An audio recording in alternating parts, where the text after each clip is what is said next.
fiction, science fiction, horror, fantasy, crime, LGBT, thriller.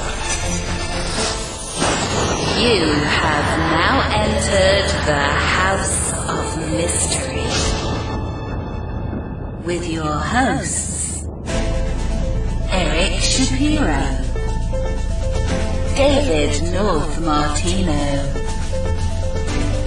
John Copenhaver, and Al Warren. Heard on KCAA 106.5 FM Los Angeles, 102.3 FM Riverside, and 105.0 AM Palm Springs.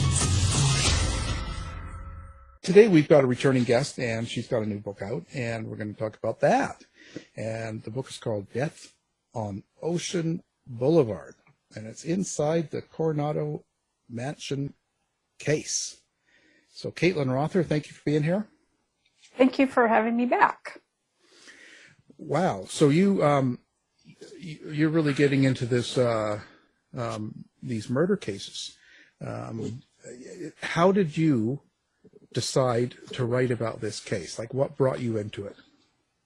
Well, first of all, I just want to say that according to the Sheriff's Department, this isn't even a crime, let alone a murder. So the San Diego County Sheriff's Department has declared the case of Rebecca Zahau's death a suicide. So I just want to get that out of the way, just up the front. Her family, however, is absolutely sure that she was murdered. So, I mean, what got me interested in this case is what got pretty much everyone interested in this case, and that is that her boyfriend's brother, so her boyfriend is a rich guy named Jonah Shacknai who owns this mansion. It's a historic mansion here in San Diego County called the Spreckels Mansion, and it was built by John D. Spreckels of the Sugar Fortune. He was at the time the richest man in the county. His family was the richest family in California. They built the house in 1908. So Jonah Shacknai bought this mansion when he was married to his second wife. They had a little boy named Max. And he continued, even after the divorce, to come to this mansion every summer because he normally lived in the Phoenix, Scottsdale area in Arizona, where it gets incredibly hot in the summer. So there are a lot of people actually who have second homes in Coronado during the summer so they can escape the heat.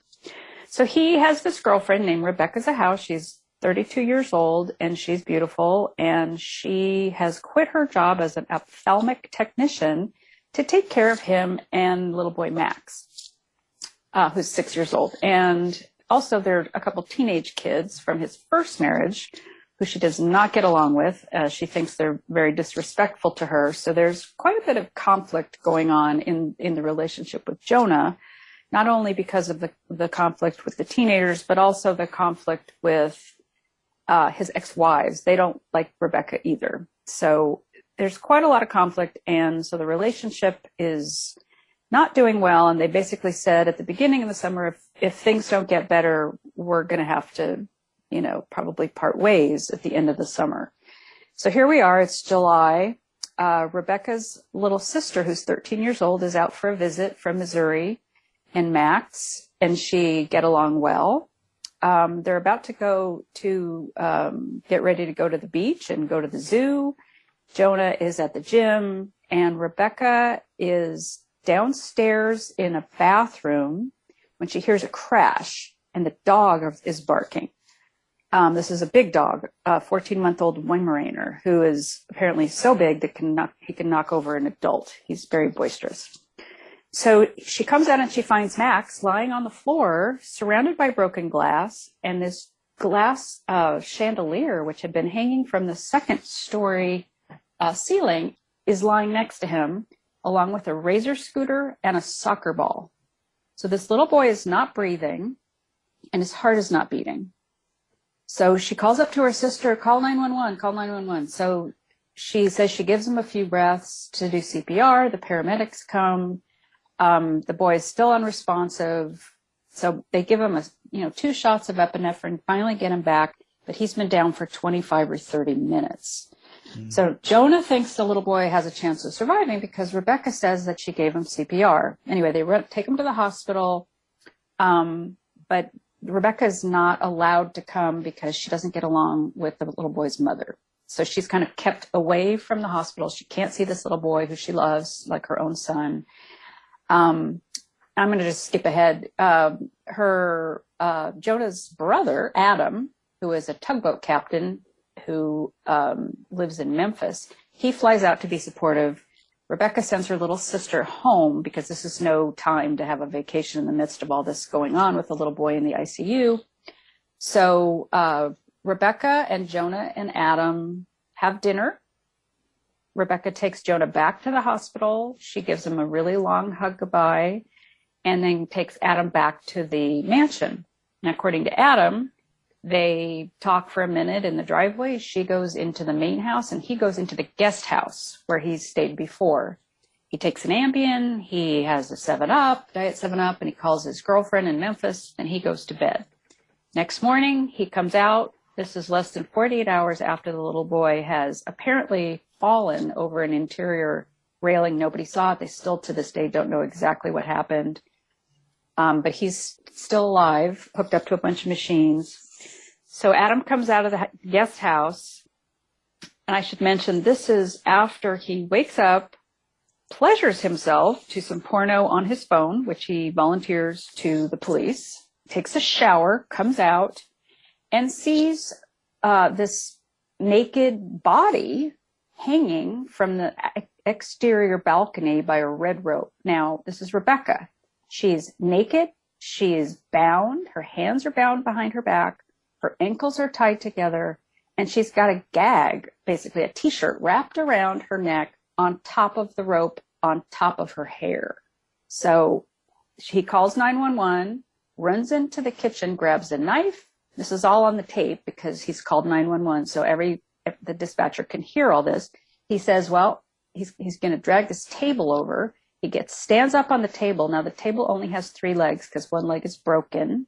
Stands up on this rickety wooden table and basically cuts Rebecca down and puts her down onto the grass of the courtyard and supposedly starts doing compressions for CPR. Now, remember, her hands are tied behind her back. Her legs are bent at the knees. So it's a pretty awkward position to be doing compressions. Mm-hmm. Yeah. So anyway, the police and the paramedics show up and it goes from there. Basically, Adam calls 911 and says, I got a girl, hung herself in the guest house. So at the outset, he says it's a suicide, but the police think immediately it's suspicious and call in the sheriff's department homicide unit.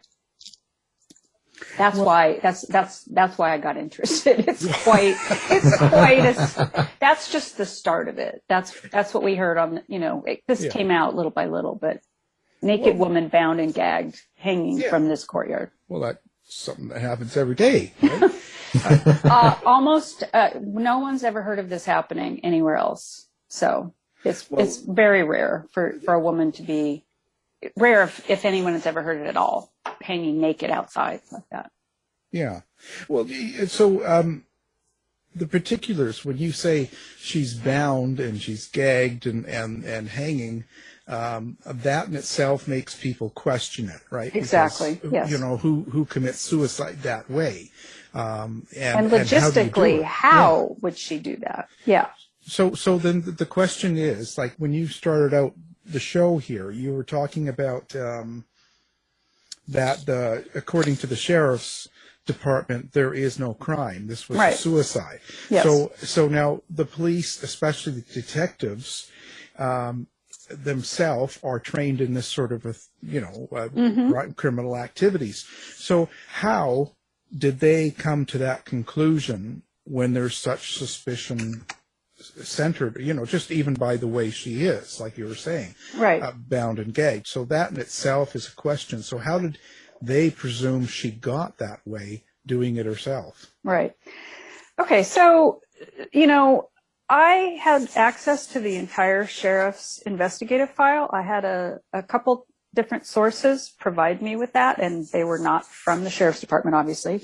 They kept a lot of their investigation private, and they said that they were doing that out of respect for the Zahau family because they didn't want to further traumatize them. So a lot of this information about the investigation was not released. And that's why I was able to write a book about it, because even if we jump ahead, there's a civil trial where the Zahaus file a wrongful death suit against Adam Shacknai for wrongful death.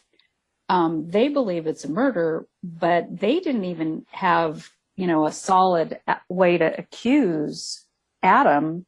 And actually, when they initially filed the suit, it was also against Max's mother and Max's mother's sister. So the three of them were initially named in the lawsuit, but the two women were ultimately dismissed. But they didn't even have enough information about the investigation to even say for sure how they did it to Rebecca, because the sheriff's investigation was kept so private, essentially. So, the only reason that I know about what happened is because I got this file, and I didn't get this, it wasn't something that I could really talk about, because until it got into court, nothing really came out. I mean, they had a news conference, which I was not even allowed to come to because I don't have a press pass anymore, because I used to work for the newspaper here, but I don't anymore, and they wouldn't even let me in. So I couldn't even hear them explain to the media why they thought that. So I had to read news coverage, and later the sheriff's department put that part of it online, but not the Q&A. So basically all they said was, well, there's no fingerprints or DNA linking except for Rebecca's at the scene.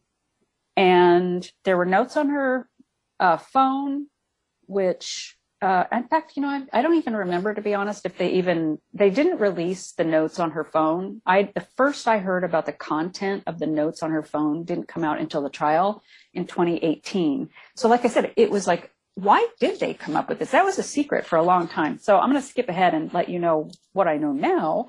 And that is, so there was no DNA or fingerprints linking Adam to the bedroom where her hanging rope was anchored to the leg of a bed, number one.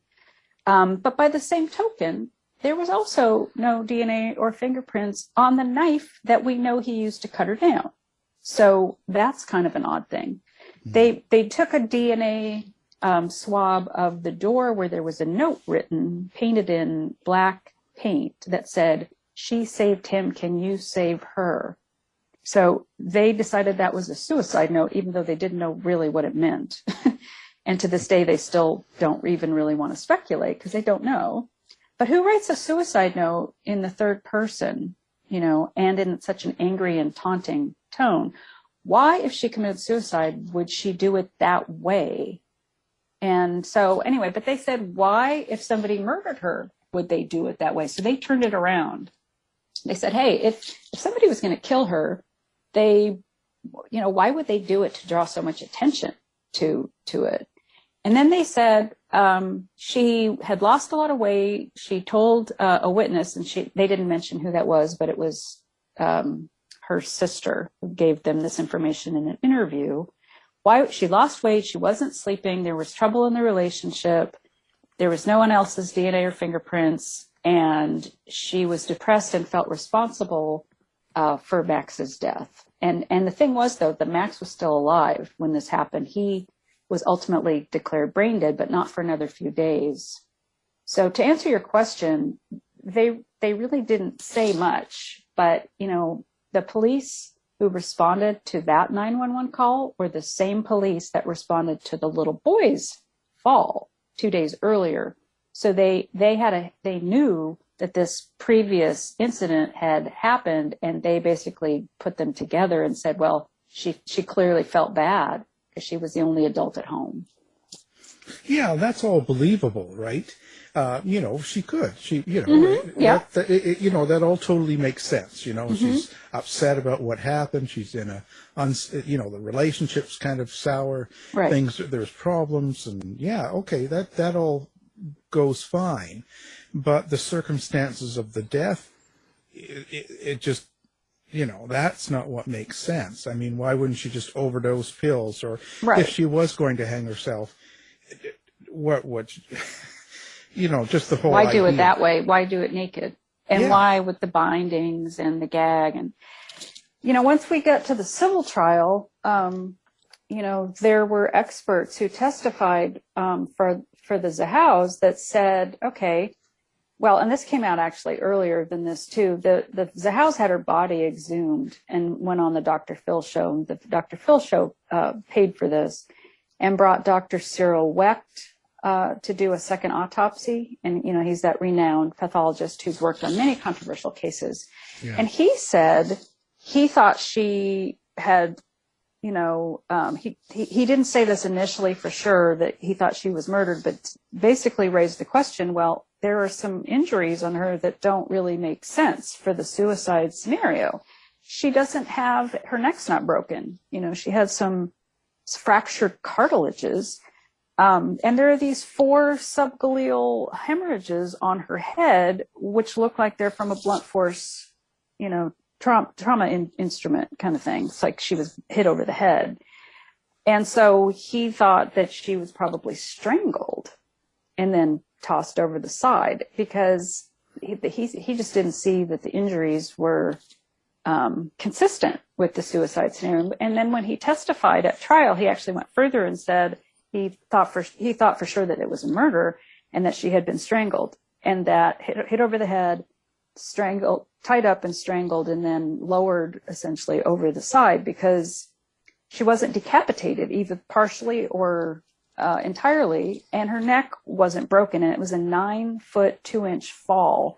How would she even know how much rope to leave herself so she didn't hit the ground? How would she rest her weight? There's like 1 toe print next to the railing. I mean, there's so many questions about why it doesn't make sense.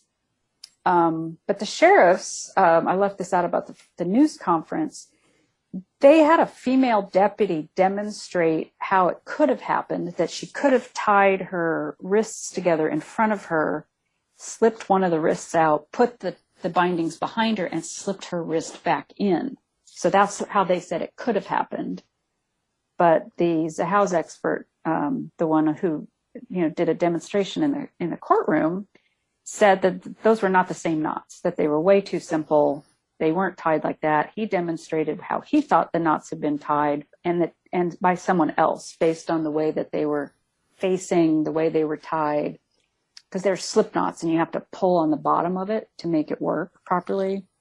So anyway, I mean, there's so many unanswered questions and there's so much inconsistency that's why I'm not actually taking a position in the book, because I'm not convinced either way, honestly. Do you think there was any corruption in this case? Well, there have been allegations to that. The Zahaus have accused, and that is actually a theory that's in the community. I had someone come up to me in Home Depot and say, "You've got to prove who bribed the sheriff," But the sheriff says, that is hugely insulting, and of course I didn't. Nobody gave me any money. You can look on my campaign donation statements, and I did, and there's nothing there from the Shacknai family. Jonah Shacknai was accused of having undue influence over the investigation because of his wealth, that it was cut short because he was pressuring them. There's a tape of his one of the interviews that he had with detectives where he says, it'd be really great if you guys could clear me as a suspect publicly, because this is really killing me in my business. My shares are tanking, and they said, well, we'll see what we can do. We can't promise that. That's not something we would normally do, but he did ask. So that, that's where that came from. The Zahaus also say that, initially we thought maybe it was incompetence that they came up with this suicide ruling when it's so clearly obvious that it was a murder. So now we think, okay, if it's not incompetence, it's got to be corruption. Something else must be going on. We don't know what it is, but if maybe there was a bribe. And I said, well, you mean like money, cash money? He goes, no, I think it was more subtle than that. So they have sued the sheriff's department now. So they won the civil jury verdict against Adam Shacknai. His insurance company settled with the Zahaus against his wishes, by the way. Adam did not want to settle. He wanted to appeal the verdict and clear his name. because he's been, painted as a murderer and a sexual deviant, because not only did the Zahaus accuse him of strangling and killing Rebecca, but they also have accused him of sexually assaulting her with the handle of a knife that was found on the floor in the bedroom where she was hanging from. So he wanted to clear his name, but he basically lost that chance when his insurance company settled. And so the Zahaus said, well, this isn't about money. We want the sheriff's department to reopen the case, the criminal case, because we absolutely believe that she did not do this to herself, that someone else killed her. Well, and as I explained at the beginning, there's not enough evidence, forensic evidence, to raise this case to a criminal threshold. And even Keith Greer, the Zahaus attorneys, will acknowledge that. So they still need more evidence in order to bring this up to a criminal threshold, because the civil standard for finding to win a jury verdict, you don't need 12 out of 12 jurors, you need 9, which they got. And it's a more likely than not kind of standard as opposed to beyond a reasonable doubt. But what did the Zahaus go after? Like, what were they saying that Adam did? And why would he do it? He's the brother that came in to, be there for his brother's son who Right. fell and all that stuff. So all of a sudden he's there visiting, and all of a sudden he's going to kill her. Like, what was the reasoning? Well, what they argued in court was that because he admitted to the police that he had been watching porno that morning, Keith Greer, during the trial, basically said, well, we have this knife handle, which has a red stain up to the second rivet on the handle. This is a steak knife that was found. There were 2 knives found on the bedroom floor, and then he had a knife downstairs where he said he cut her down. So there were 3 knives, but this one knife, which is, like the same size as a tampon. So think of a handle being that small. Okay, so because his expert found a red stain in these photos and a whitish looking kind of discharge, the only blood that they could find, she had no injuries, bleeding injuries, but she was on her period. So they said, well, the only way that this blood could have gotten on this knife handle is if he assaulted her with it. And the medical examiner's office said there was no sexual trauma, meaning there was no, semen or anything found, or any, tissues being ripped or whatever. But, this is a thin knife handle. So they said, well, he assaulted her with it. There was some kind of confrontation that he must have come into the house, watched her take a shower in the master bathroom, which has glass walls to the shower, must have been watching her. There was some sort of confrontation because there are several drops of blood in front of this bedroom, which is on the other side of the house. So she had to literally, she had a towel, apparently, because they found a towel and these drops of blood on the carpet in the hallway. So they think, well, she was taking a shower, somehow got called out of the room. There was a confrontation. She stood there long enough for these drops of blood to fall. And it's right near where the bedroom door was painted with that message. So they say, there was a confrontation, things went bad. She tried to run. One of the neighbors heard a woman crying for help around 11:30 p.m. that night. And then he hit her over the head. There was a struggle. He hit her over the head. So she was partially, incapacitated. She woke up, she was tied up, and she took this knife. So they had this other knife that they were using as evidence. They said there was this weird pattern positioning of her fingertips on the blade, not on the handle, but on the blade, as if she had turned it, outwardly and tried to cut herself free from the ropes. Except there's no cut marks on the ropes. So they have the positioning on the knife, but no cut marks on the rope. But anyway, this is their story. Then he basically gagged her and, tossed her over the railing. That's their story. And then, the next morning he was masturbating to the porn because he was excited about what he had done. That was their argument. Well, what was the motive? But was it just that he's a sexual pervert deviant? That there was a confrontation that went bad. That was their argument. But did he have a history of this? Like, was he known? Well, okay. Nope. Okay. And so where did he has a girlfriend, by the way. During the trial, the attorney tried to basically say, well, she's not really your girlfriend, is she? She's 17 years older than him. She's a nurse. He was making it sound like she was, basically prescribing him drugs, and that they didn't really have a real relationship because they didn't live together. They weren't married. They'd been seeing each other a long time. She'd never met his parents. She wasn't really, brought to family events, etc. Yeah. Well, I don't know if that really matters anyway. Plenty of serial killers have had girlfriends and wives.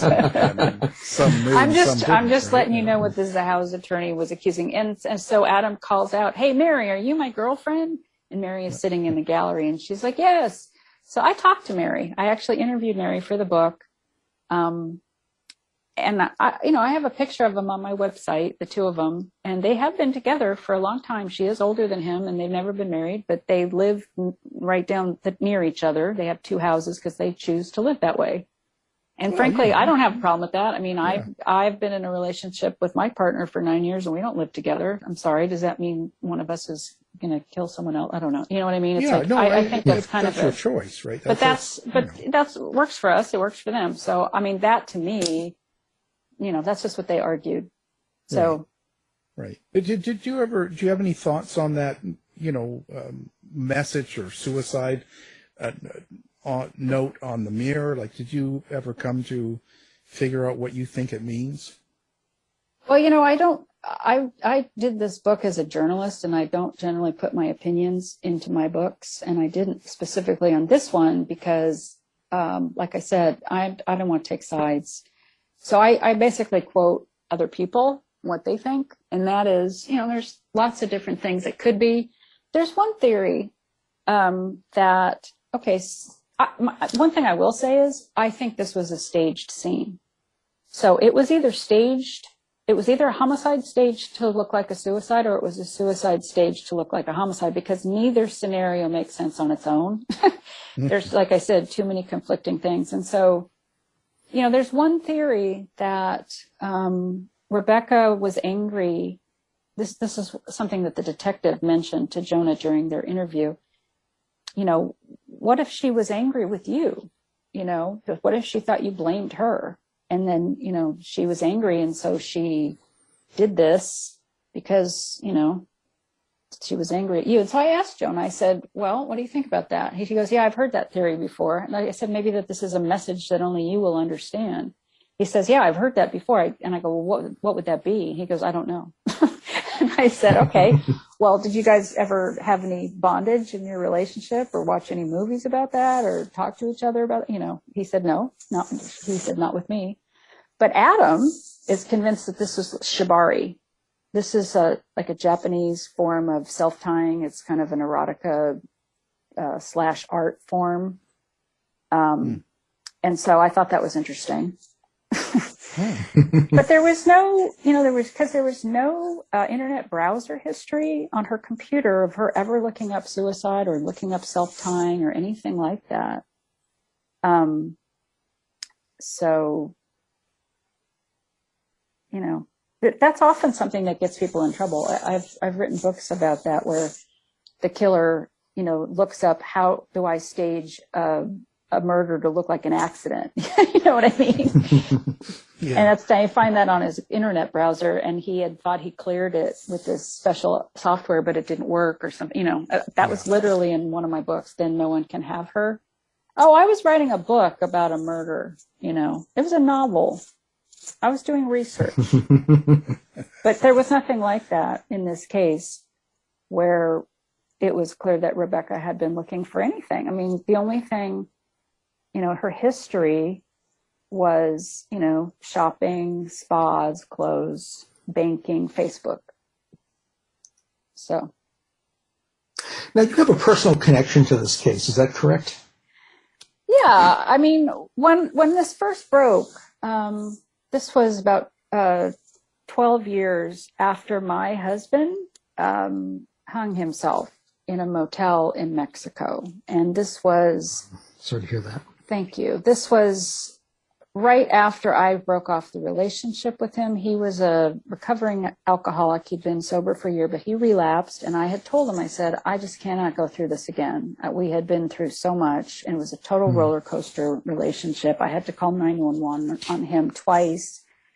Once because he had threatened to basically shoot himself over the phone while I was in the newsroom at the newspaper working. I had to go back and forth on the two lines with the 911 dispatcher. That was pretty horrible. And then, he was in sober living. I let him come back, and he threatened me with a bat. So, I mean, I had pretty much enough. And, so he went and got sober and came back, and, things were not going well. And I just ended it. And I said, you're going to have to go. I can't do this anymore. And so he called me. He was in Mexico, and I was still concerned about him because he had threatened to commit suicide before. And I said, are you feeling like you want to hurt yourself? And he said, not right now. That was the last conversation we had. And then three days later, they found his body in this motel room.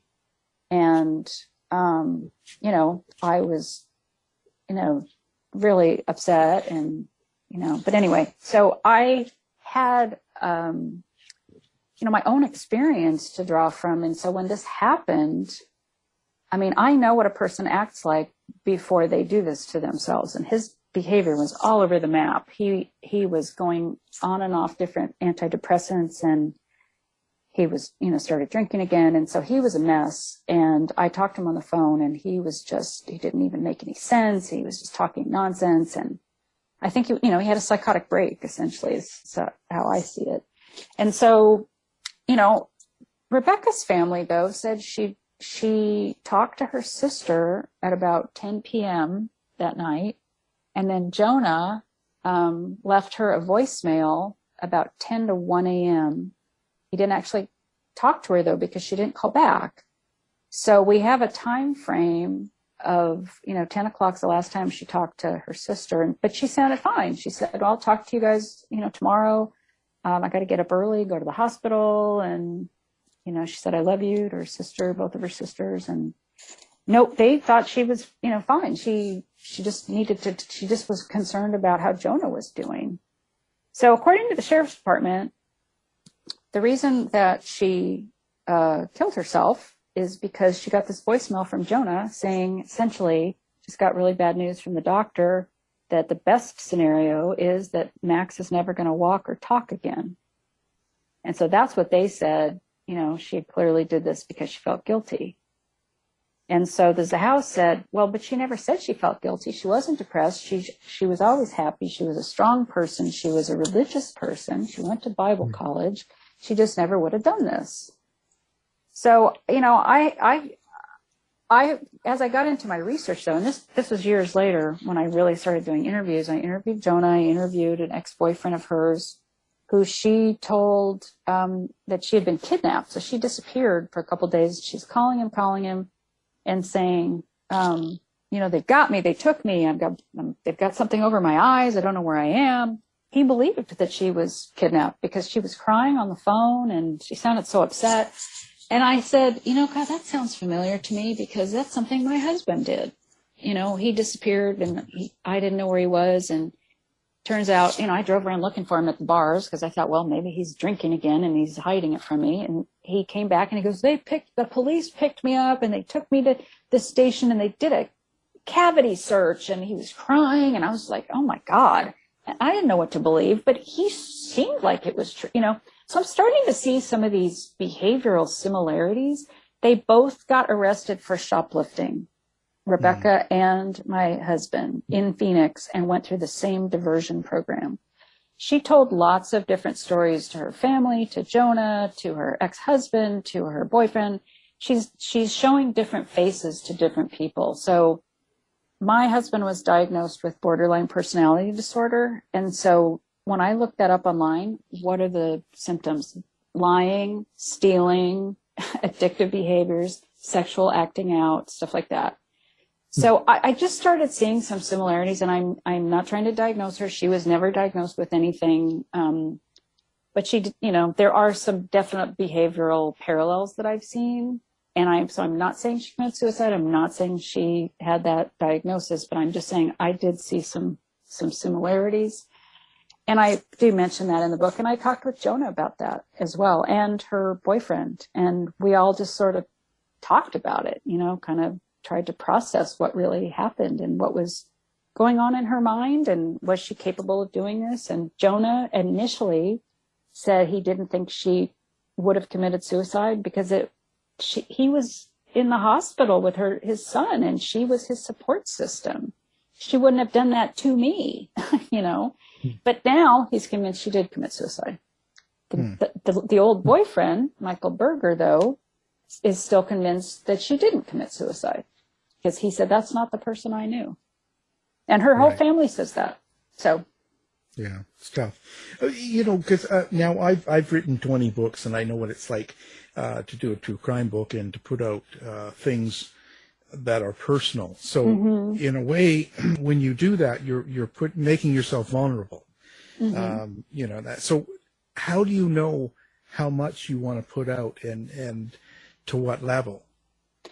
Well, I didn't really go into that much detail. I mean, I need people to understand that I have this personal knowledge and context that I used as a lens to examine this case. And I think people have a right to know that, and that's full disclosure. So, I mean, I kind of touched on what happened to me, but I mean, I have a short memoir called Secrets, Lies, and Shoelaces. If people want more information, they can read that. And, but I didn't, it's 58 pages, and it's not 58 pages in Death on Ocean Boulevard. I just sort of summarized my story so that people understand that I do know what I'm talking about and that I have been through this. I also have professional knowledge of suicide, and several of my books, have people who committed suicide in them. And I also have professional knowledge about staged scenes. Staged suicides, staged murders, both. So I just wanted people to know that. And frankly, if anybody's going to try to say something to me about what happened to my husband, then that's more about them than me. That's just not a nice person, And so far, I haven't found anybody to say anything cruel and they shouldn't, and if they do, then they are not nice people. And that's, it's not easy for me to talk about, but I think, as a journalist, and it's been 22 years, so I have some distance from it, and I processed all of it by writing the memoir first. And I wasn't able to finish writing the memoir actually until this trial was over. So it really did help me get some closure on my own situation. Right. Well, we've got a lot of not very nice people listening, so maybe somebody will. Well, I hope not. I hope people have some class. Well, the way it's been the last little while, I don't know. It's just kind of crazy. It is crazy. Yes. What's your feeling on Jonah? Did you how do you feel about him, and how was he about the whole suicide murder thing? Like, was he devastated, or did he appear like you thought he would, or? It was very difficult to get him to talk. I mean, nobody else could get him to talk except for, he did one very brief, limited kind of conditional interview with 2020. But I mean, all the other shows, there were like 7 of them, Dateline and a bunch of documentaries. They all said Jonah declined to comment. So I wasn't really expecting him to talk to me. I definitely tried to reach everybody, all the major players, because I always do. I sat down with Adam Shacknai for 3.5 hours, and I said to him, I'd really like to interview your brother. Oh, he's not going to talk to you. I'm like, well, I'd like for you to ask him.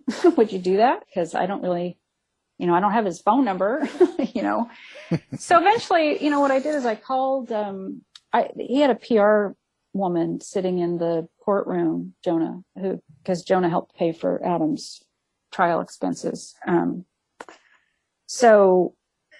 and Jonah has an image to protect. So he had this PR firm. And so I had her card and I called her, but it was difficult to get a message to him because that PR firm no longer worked for him. And so I had pretty much finished writing the book and I didn't have very much time left before I was editing it, trying to cut, like 10,000 words out of it because I always write too long.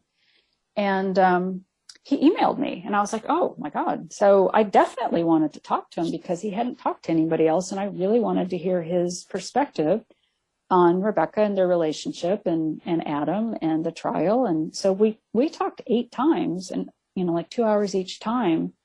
I had to rewrite, huge portions of the book. I had to, cut stuff out. I had to add stuff. I had to rewrite stuff because I really felt like it added a very important perspective. And I just got this voicemail the other day from Max's mother's sister, basically calling me a terrible person and that she knows that Jonah paid me to write this book and this and that. I'm like, no, I didn't talk to her because I just got a voicemail, but I just want to say for the record that Jonah Shacknai did not pay me any money. I contacted him. He was actually very cautious and wasn't even sure he wanted to talk to me until he knew he could trust me. And the reason he said, he decided he could trust me is because I said I wasn't taking sides and I was being objective. So that includes not stating opinions on what I think about people. I just feel like what he told me, though, added very important context. And during the trial, he seemed very distant. He didn't really express any deep feelings for Rebecca, and he was clearly there to defend his brother who was on trial. But, he gave me a lot of insight, I thought. And, he didn't say anything bad about Rebecca. He wasn't there to badmouth her or say anything negative. And he even said, if there was somebody out there, he said, he didn't tell me this. He said this to the detectives early on, but he said, he initially wondered if he was the target. Because he said, if somebody was trying to hurt me by hurting the 2 people who are the closest to me, then they sure, were successful. But he cried on the phone when we talked, when he was talking about her and hugging him for the last time and how he regretted, leaving her that voicemail that he should have just said, can you call me? So. Wow. Quite a story. Now, do you have a website that people can come find you? Yes, I do. It's CaitlinRother.com. And I've got a virtual tour calendar on my blog, which basically has links to every virtual event that I've done. We've recorded it since I have to do all of this from my house. I'm going to have one in-person signing this weekend. It'll be my first and only one. But I'm doing all kinds of events and podcasts, and there's been media coverage and all kinds of stuff of me talking about this case. If you want more, it's all there, and there's more to come. So I really appreciate you giving me the opportunity to talk about my book because it's tough during COVID. I got to say, this has been a real challenge. Oh, yeah. Things are different for everybody. How is it for you on the writing side and things like that? I mean, does it kind of get in your way there? Or? Well, I can't do any true crime stories. The courthouses were all closed and we were all locked in our houses. So I wrote a crime novel. Yeah. I lost a contract for a book I was writing on the San Diego Frozen Zoo, which was a fascinating topic. I hope to have the contract reinstated at some point because I spent a whole year on it already. But I lost that contract. I immediately started this crime novels, and I wrote 120,000 words. So I'm in the editing phases right now because it's too long. But that's what kept me sane. Yeah. Strange time for everyone, but Well, it's been a pleasure. Well, thank you. Yes, it has. The book we're talking about is Death on Ocean Boulevard, and our guest is the author, Caitlin Rother. Thank you for being here. Thank you. Thanks, Caitlin. Uh-huh. To find out more about our show, guests, or to listen to past shows from our archive, please go to www.houseofmysteryradio.com. show's over for now. Was it as good for you as it was for me? Well, good night. This has been a production of Something Weird Media. I'll be back.